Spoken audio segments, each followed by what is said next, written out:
remember I was in one of their rooms and I just had enough. And really, they weren't doing anything, but my mind had enough. And I just slammed the door and I just pounded my fist into the door. And I just said, God, just give me a foothold. Just give me something to stop being angry. I know that I'm not just going to magically not be angry, but just give me something to know that I can get through this. From Living Word Church, you're listening to the Living the Word podcast, encouraging you to walk steadfastly in your Christian faith. Welcome to another episode of Living the Word podcast, where we seek to love the Lord with all of our hearts, with all of our souls, with all of the Rolodex in the top shelf. On the top shelf. Rolodex. That's a good one. I didn't, I don't know if I've seen a Rolodex in like 10, 12 years, maybe like 20. Maybe 20. My grandfather would have the Rolodex, like he would, I remember seeing it next to his coffee table. Yeah. So I thought they were like magic. My mom would spin it. Yeah, it's awesome. Cool deal. Well, today we have a very great subject for us to discuss. And I think it's a subject that a lot of people deal with. And it's the subject of anxiety. And Pastor Ben, have you ever had experience with anxiety yourself? Yeah, it's an important topic, and I think that if you talk to different people, they'll have different answers to that question. The subject of anxiety and depression, it's complicated. There's a lot of nuances to it, but just in my life personally, I don't think I've consistently dealt with it. I think there's situations that have arisen in my life that have brought on some anxiety. One of them would be when I first became pastor in 2018.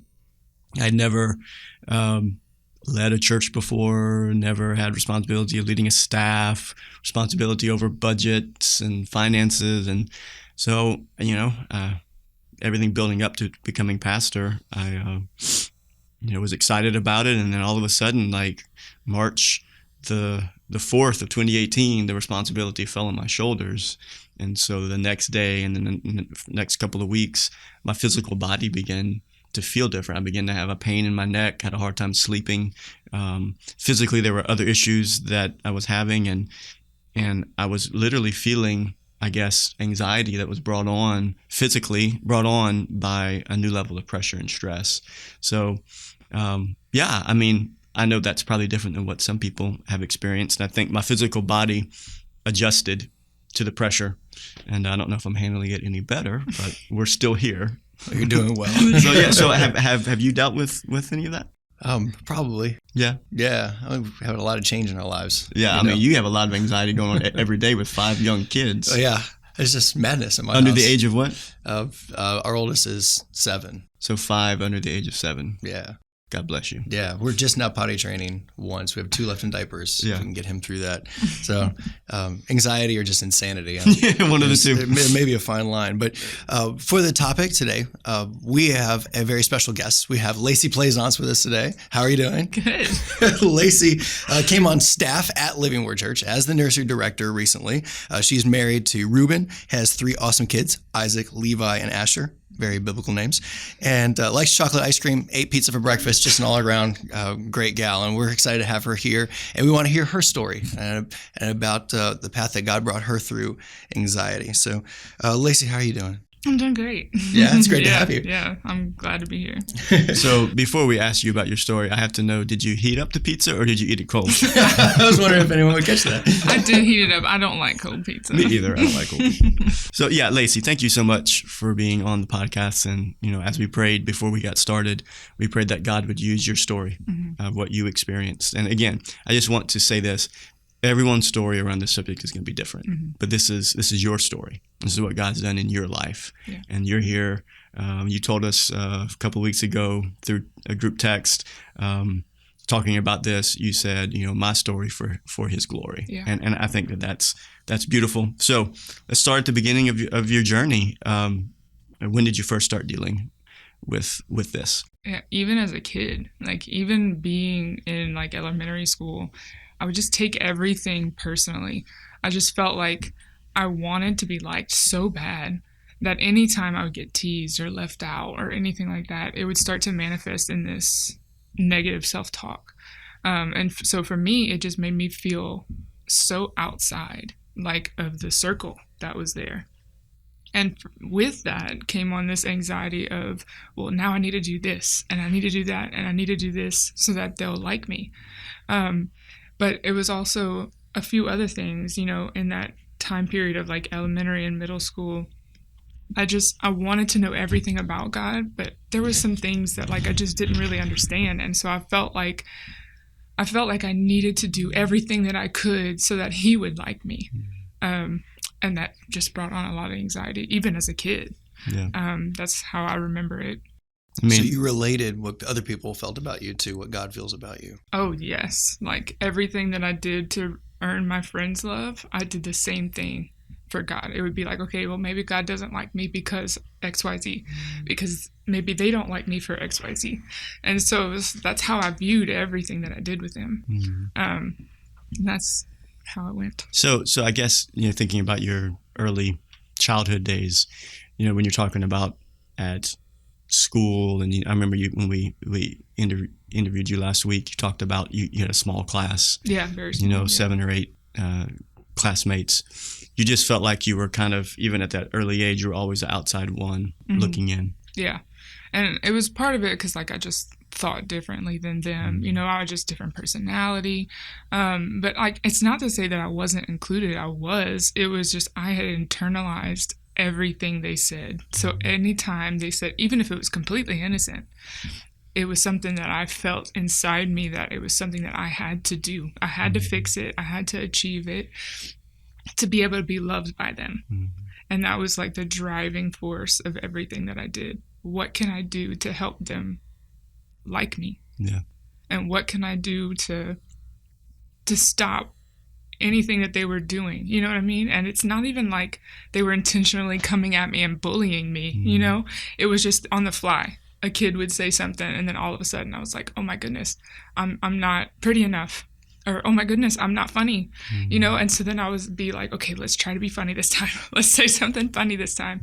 And so then my anxiety then was that I was always trying to figure out what I needed to do to be better. And it's not to say that you can't do that, but it was obsessive. Right. Like my thoughts all day long, that's what it centered around, was obsessing over who I was. Yeah. When we talked to you, you talked about how you came to faith at an early age. Yeah. What age? I think you said around 7 or 8. Yeah, it was around 7 or 8 because I was baptized when I was 9. I have the paperwork for that. Yeah. I have bad memory when it comes to ages. Yeah, it was around 7 or 8, and like I remember wanting to know everything about God. I remember reading through different things that they had given us at church and just being like, yes, like I want to know who God is. Like I love him so much. And I wanted to know everything there was to know. I mean, even in middle school, I was reading devotionals. I was reading my Bible. I was reading everything. And I just wanted to know who he was. But I still felt like I had to do so much to make him keep loving me. You were basically equating your relationship, even at an early age, your relationship with, friends and classmates and their rejection of you, and this anxiety that's being created. You were equating that with your relationship with God. Yeah. And so you're doing everything on the outside, even as a young kid, to pursue the Lord, and you've come to faith, been baptized. But even at an early age, this tension is there. Yeah.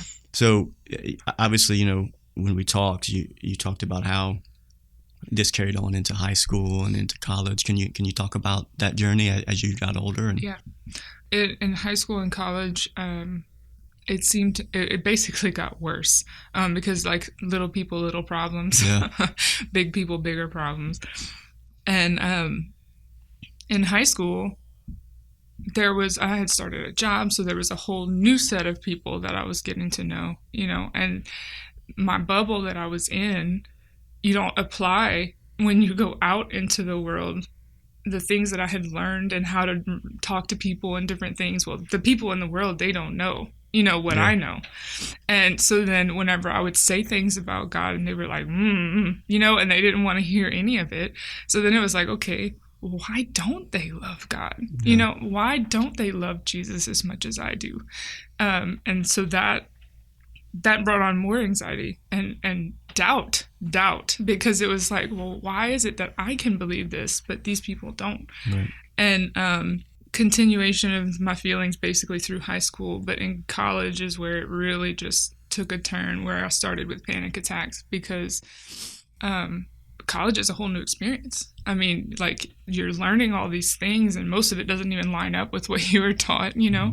And I just felt this massive weight of constant sin, I guess you could say, because I felt like I was always failing.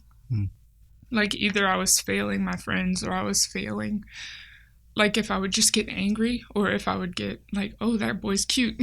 Even stuff like that, it would be like, oh, I'm failing God. I'm sinning right now. It's not good. And then at the time, my youth pastor, he had preached a sermon basically saying that you can pray and ask God to reveal inside you what doesn't look like him. And at the time, I was just like, well, okay, I'll pray that because I don't think that there's really much wrong, which sounds crazy because I obviously thought something was wrong. But whenever he said that, I prayed it and I was like, Lord, just show me what it is that's inside me. And when I tell you that he did, and it kind of spiraled me out of control because I did not know what was there. I didn't know that I was angry, and I didn't know that I was bitter, and I didn't know any of that was inside me. And I vividly remember my first beginning of college years, just staying in my room and not even going to class, glued to my bed. I was crying all the time because I just felt like everyone on the outside figured it out, and I didn't. They all knew. Yeah, there was this quote that you said that reminds me of when we were talking last week. You said, I felt like I couldn't exist with the rest of the world. Yeah. Like, it just felt like everyone was smiling and everybody could feel. And I just didn't feel anything. Can you tell us about the story you told us about how it was a New Year's Eve party? Kind of tell us that. Yeah. So there was this conference, SALT conference. We went with Chi Alpha. And the conference, they had a lot of messages that I just really felt super convicted by. I don't remember exactly what they were, but I just remember feeling like this pressure, again, that I'm failing. And I also, at the same time, like, one of my friends had contacted me that her son that she prematurely had, he passed away in the hospital. And then a few hours later, I get another phone call that my friend's husband is leaving her. And then, I had just started a new relationship, and it was just kind of this awkward, in public kind of thing. And it just, all of it, especially the convicting messages, I just felt like I'm still failing. I'm still not measuring up. And everybody was downstairs. They ring in the New Year worshiping. And everybody was downstairs. And I just went to my hotel room and I was just sobbing into my pillow because I just felt like, why go down there? I don't feel anything. And they all clearly do. So why should I be with them? So I fell asleep and I slept through the New Year's, ringing it in. And when I woke up, all of my friends are blowing up my phone. Where are you? We miss you. Where are you? And when I woke up, I realized something was very wrong. Like, if I could miss out on something so huge and so beautiful, that something was wrong with the way I was seeing things.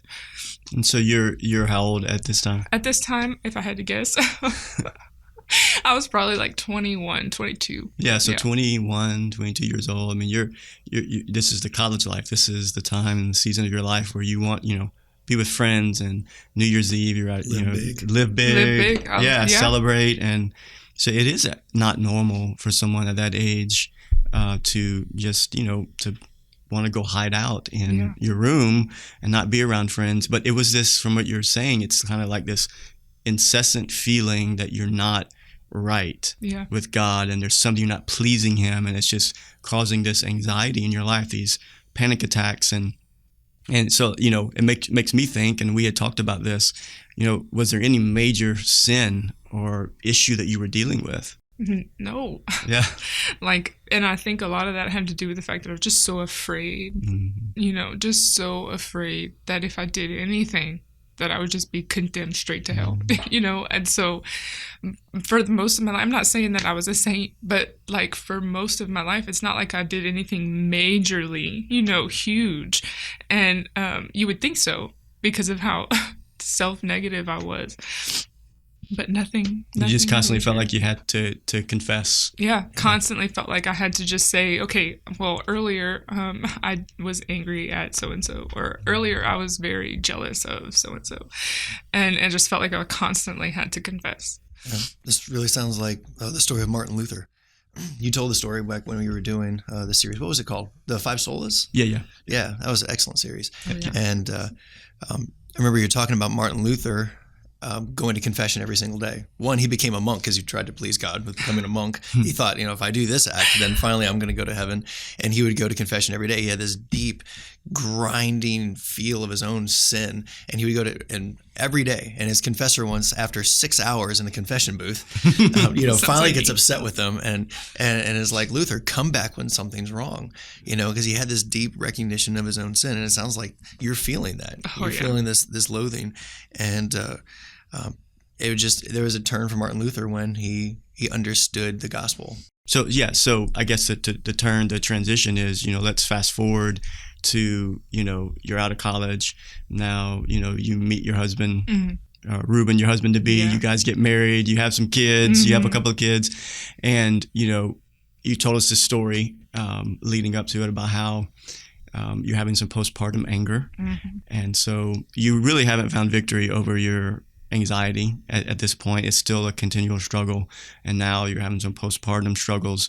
And you told us this kind of sad but comical story of a battle you had with a dirty diaper. Yes. Why don't you tell us this kind of breaking point here? Yes. So like, as you said, even though I would get small little victories over the anxiety, because I mean, a lot of it is spiritual, but then you also have practical steps. And so like I did have some victory over anxiety, but I was still dealing with it at this point. Yeah. And the anger, postpartum rage, I don't know if anyone knows, but it is a thing. And I didn't. And I was changing my middle child, Levi's diaper. And something happened with the diaper where I was trying to put it in the diaper genie and it just wasn't going in. And so I just launched it, like pitched it at the wall and just screamed like, yeah! Like just screamed. And I was just like, oh my goodness, what's going on? You know, like, what is this? Why am I so angry? And I mean, of course, I pitched a diaper at the wall, so something is clearly not right. I'm just glad that it wasn't, it wasn't a certain kind of diaper. No, it wasn't. It wasn't, because I would have been more mad, I guess, to have to clean up the mess. Yeah. But that wasn't the only instance, like one other instance. And, well, I will say because of that, I realized that I was still dealing with some of this control, like wanting to try to make things fit and be right. And I had this one day where the boys were just being children and nothing was going wrong, but I was very angry that day. I remember I was in one of their rooms and I just had enough. And really, they weren't doing anything, but my mind had enough. And I just slammed the door and I just pounded my fist into the door. And I just said, God, just give me a foothold. Just give me something to stop being angry. I know that I'm not just going to magically not be angry, but just give me something to know that I can get through this.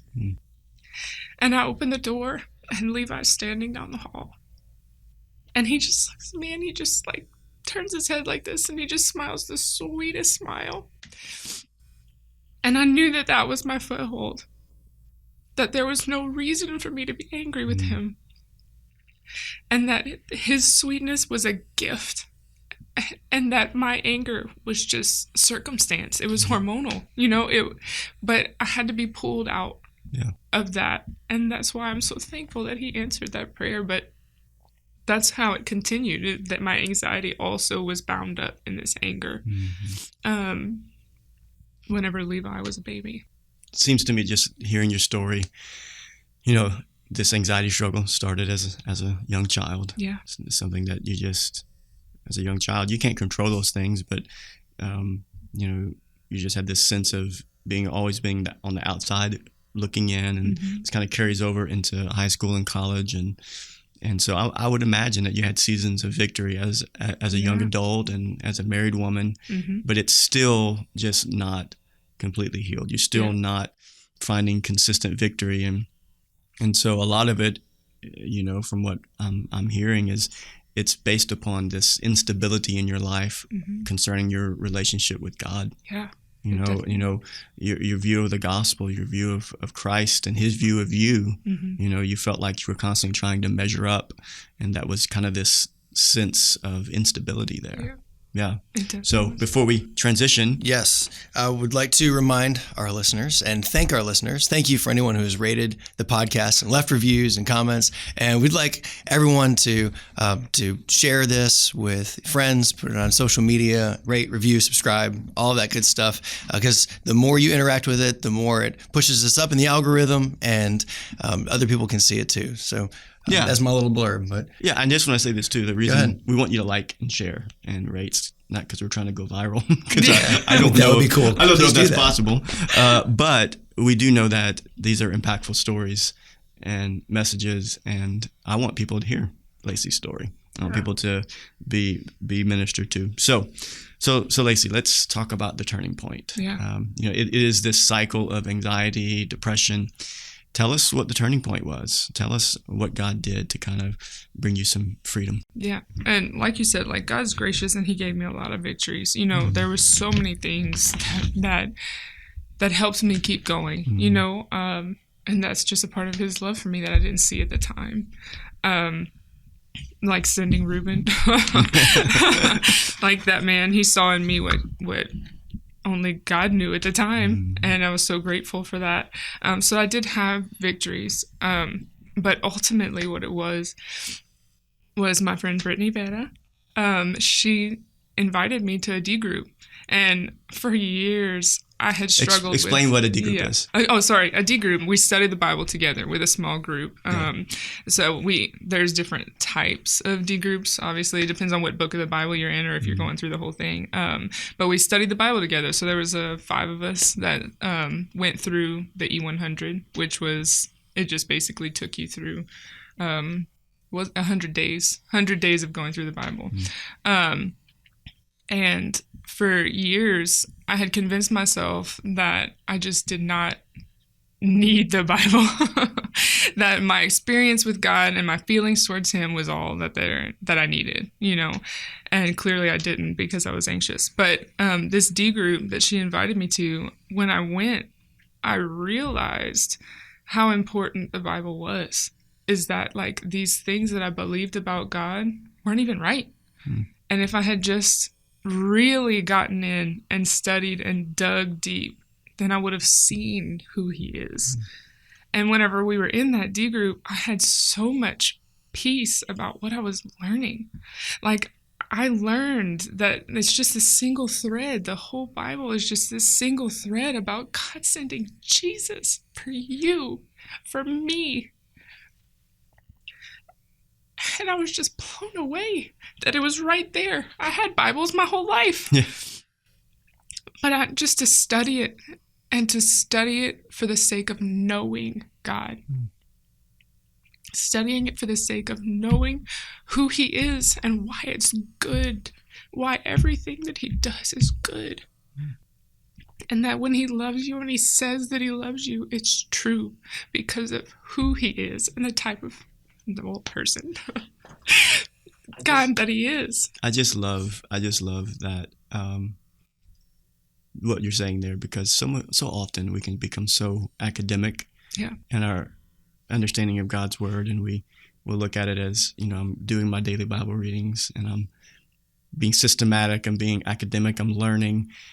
But if we miss the melody that's being played from Genesis through Revelation, which is the melody of the gospel, then we miss the point of the Bible, right? And I just, it reminds me of what you said when we talked to you last week. The only thing that changed me was a clear view of the gospel. Yeah, that's the only thing that gave me sure victory. That, like, now those feelings, I remember what it felt like to be in those seasons of just despair. And I don't feel that at all. Things that used to set me off, like kids or just life in general being busy, and just feeling like this gut feeling of just not being able to handle anything awry. And now that I know so much more about God and who he is because of the fact that I was in this small group, just talking with other Christians about what God's saying here. What is he revealing about himself? Because really, for me to ever know who I am is to know who he is. For him to tell me this is who I created you to be, well, I have to trust him. And that's really what the root of anxiety is that you don't trust God. God's up there, and you don't even trust that what he's saying is what he's saying. Because if you trusted him, then if you truly trusted him, then these things that are in your life, your perspective would be different, and you wouldn't be seeing them as this despairing moment. Sure, it hurts. Things happen, and it's terrible. And he's not saying that you can't feel. Right. But there are things that happened to me over the course of my life that now, if they happen to me, I know that no matter what, God is good. At a base level now, your relationship with God is not rooted in this instability around how he feels about you. You know how he feels about you because you know the gospel. So yes, just listening to your story, it reminds me of how it is a trap, the cycle of our relationship with God being based upon our feelings. Yeah, for sure. Because if that's the case, then it really will be this roller coaster that we're riding on. And we'll ride on the roller coaster of our emotions and our feelings. And if we don't have any foundational baseline gospel revelation in our heart, that the gospel tells us that Christ died for you, right? He died for me. And so it's not saying that we're not going to struggle. We're not going to have struggles with anxiety or depression, but at the foundation of our life, and this is what you began to experience as you started hearing that melody of the gospel through Scripture. It was like that. It was like that song of the gospel began to play in your heart and became louder than what you were feeling. Oh yeah. So Lacee, it's this idea of an anchor point. It's what God is showing you through his gospel as you're listening to the melody of the gospel from Genesis through the entire Bible. It's the gospel calling out to you saying, Christ died for you. Yeah. And at the baseline of your life, it's no longer my feelings of how I think God feels about me. Now I know this is how he feels about me. Because he brings that peace. Like whenever he tells you, when he told me how he is and who he is, then it brought that peace about no matter what my feelings are in the moment, I'm anchored to that, like you said, an anchor point. Because there were so many times that I would be worshiping and everybody's just like, woo, and I'm sitting there feeling nothing. And so then what? Do I love God? Because my feelings aren't showing it right now.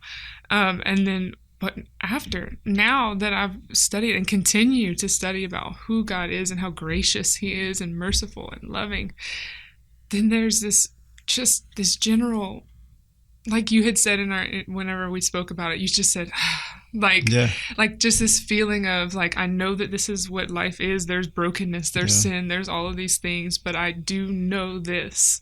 That God is good and There's loving. one thing I know. Everything around me, I may have dirty diapers all over the place, and I may want to throw them against the wall, right? I may have all these feelings that are telling me something that is true, but I know what is ultimately true, and I can just rest in that. Yeah. We can't equate our feelings to how God feels about us. We can't use our feelings of how much we love God. It comes back to what he teaches us in his word. It reminds me of Colossians 1:10, and Paul is praying for the church in Colossae, and he's saying, may you be filled with the knowledge of God. He doesn't say, may you feel really emotional in a worship service. And he doesn't say, may you feel, really moved by a sermon. He's saying, may you be filled with the knowledge of God. That's been your emphasis, was that you learned who God was, his character. It's good. There's a quote that Lacee, we talked about around her story, is that she was no longer fighting for victory over anxiety. Now she's fighting from victory. And to me, that makes all the difference. Where previously you're trying to grapple for victory, but now you have victory in Christ, and he has won your heart. and you know how much he loves you and what he's done for you in through the gospel. And so now it's just a different place of because now understanding. at that point I felt like I was this with God, that everything that I was doing was to show what I could do. And now it's like, okay, but he's with me fighting through these things now. And now, so that's what was happening with Levi that day, that I was just asking for a foothold, but he's standing by me, giving me that foothold. It's not like I'm clawing by myself. You know, he was with me doing it. And so now I know his faithfulness. I know that the next thing that I deal with, because there will be a next thing, he's going to be with me fighting through that. He'll give me footholds. He'll give me scriptures. He'll give me friends. And I know that he will, because he's already done it. That's amazing. So good. Yeah. So it was a robust view, to use your word, a robust view of the gospel that made all the change. Yes. Well, if we have a listener out there that's dealing with anxiety, what's something that you'd like to encourage them with? I would say, first of all, that you are loved. That is something that I did not hear, and not fully grasp, that those friends that love you, the things that they're saying, that are loving and true from the Bible, with the things that they're saying to you, you need to learn it and ask God to show it to you and reveal it to you, because that's something that he will answer. Is you say, God, I don't know who you are. And your honesty is just, he knows what you're feeling, so be honest. Be honest with the fact that we have a capacity. We cannot know everything, and we cannot control our feelings. And for you to constantly fall back on yourself, why don't you just fall into God? Ask him, say, God, show me who you are so that I can trust you. That's okay to ask that. And that's what I would say to myself. It's okay to say, God, I don't know who you are. Show me. And that's what I would say, is like to just ask him, and he will answer you, because he answered me. That's so good. Yeah. Lacee, thank you so much for coming on the podcast, and I know that your story is going to resonate with a lot of people, and we pray that if the story has resonated with you and you want to reach out to us here at Living Word Church, you can get all the information from the YouTube channel, or you can look us up online. We'd love to be a resource for you. Yeah, so thank you for coming and sharing your I'm so story. glad I could be here. Yeah. And thank you, listeners, for tuning in to this excellent episode. Share this with someone maybe that is dealing with anxiety. And we're so glad that you're with us, and we hope to be a blessing to you. Thank you so much for listening to this episode. If you would like to submit a potential question, a topic, or an idea for a future episode, or learn more about Living the Word podcast, you can visit us at livingwordhoma.com. We would like to say thanks to all of you who subscribed, shared episodes, and left reviews. Living the Word podcast is a production of Living Word Church in Houma, Louisiana, under the leadership of Pastor Ben Buffkin. Our prayer is that you will remain faithful to living the Word.